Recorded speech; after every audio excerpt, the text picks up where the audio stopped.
Assalamualaikum warahmatullahi wabarakatuh. Alhamdulillahirrahmanirrahim. Wassalatu wassalamu ala asrafil anbiya wal mursalin Sayyidina Muhammad wa ala alihi wa sahbihi ajmain. Saudara sekalian, semoga kita semua dalam keadaan sehat, dalam keadaan berbahagia, dan senantiasa mendapat bimbingan dan perlindungan dari Allah. Bertemu lagi dengan Ansar Akil Channel.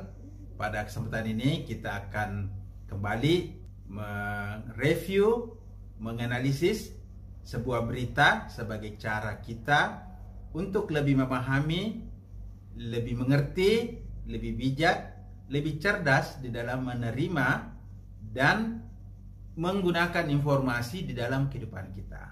Karena saat ini banyak sekali informasi yang sudah beredar di masyarakat, sehingga diperlukan satu literasi, diperlukan satu kecerdasan di dalam menerima, di dalam memahami, di dalam menganalisis, di dalam menyimpan, mendistribusikan, dan menggunakan informasi.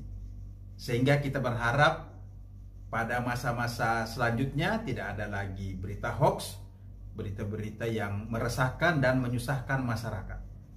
Dan masyarakat sudah punya filter, punya kecerdasan untuk menyeleksi, untuk memilih informasi mana yang betul-betul benar, objektif, bermanfaat di dalam meningkatkan kualitas hidup kita, kualitas masyarakat, kualitas bangsa dan negara.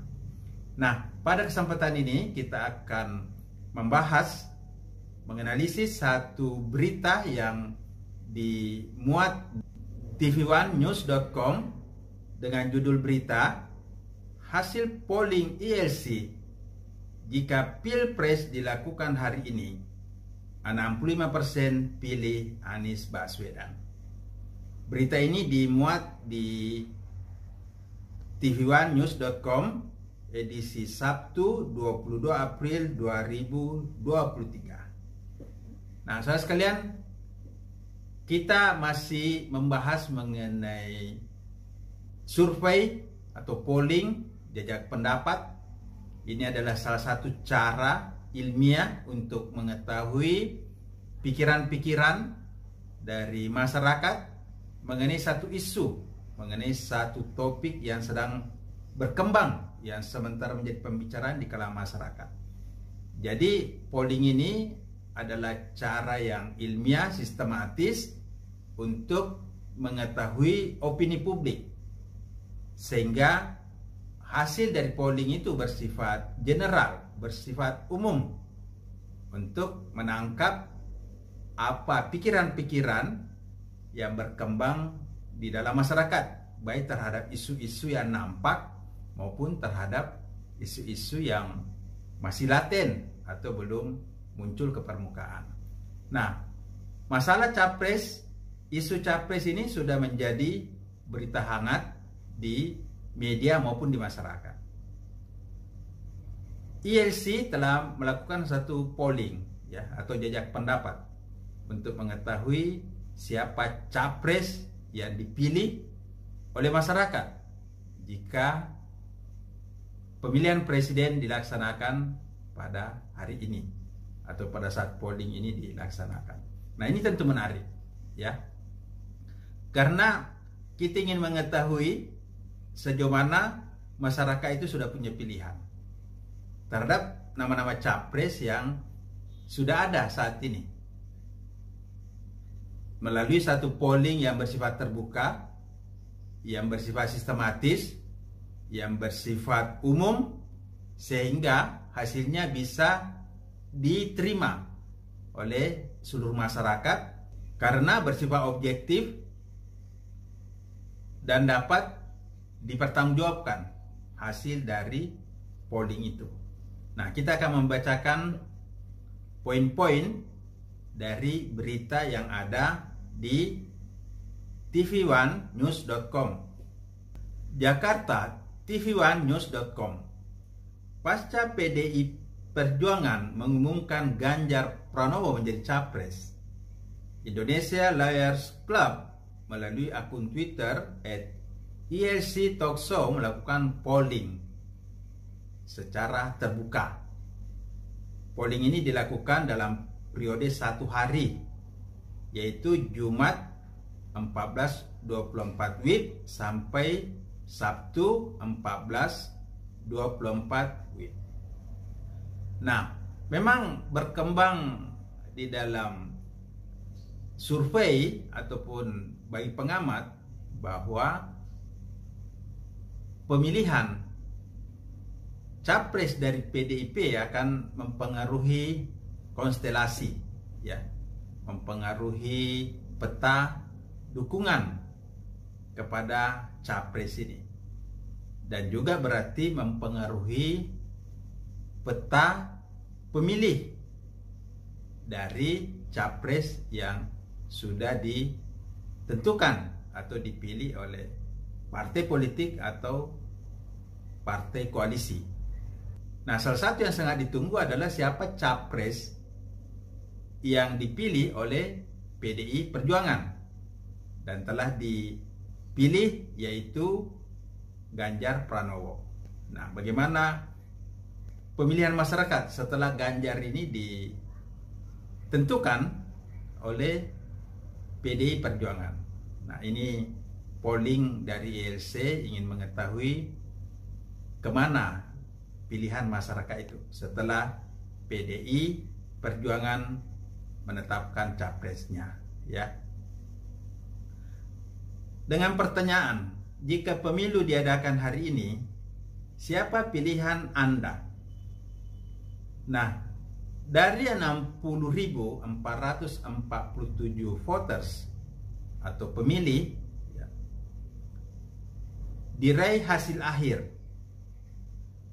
Prabowo Subianto 19%, Anies Baswedan 65%, Ganjar Pranowo 16%. Nah, ini hasil yang didapatkan dari polling yang dilakukan oleh ILC, ya, dengan Prabowo Subianto 19%, Anies Baswedan 65%, Ganjar Pranowo 16%. Kalau kita melihat hasil polling ini, ya, Anies Baswedan meraih suara telak, ya, suara tertinggi dengan raihan 65%. Ya, ini tinggi sekali, ya.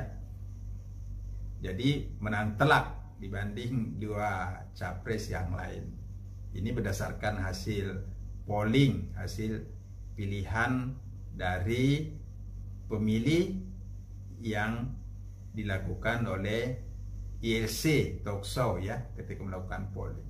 Jadi Anies ini ternyata mendapat dukungan yang banyak sekali, sebesar 65%.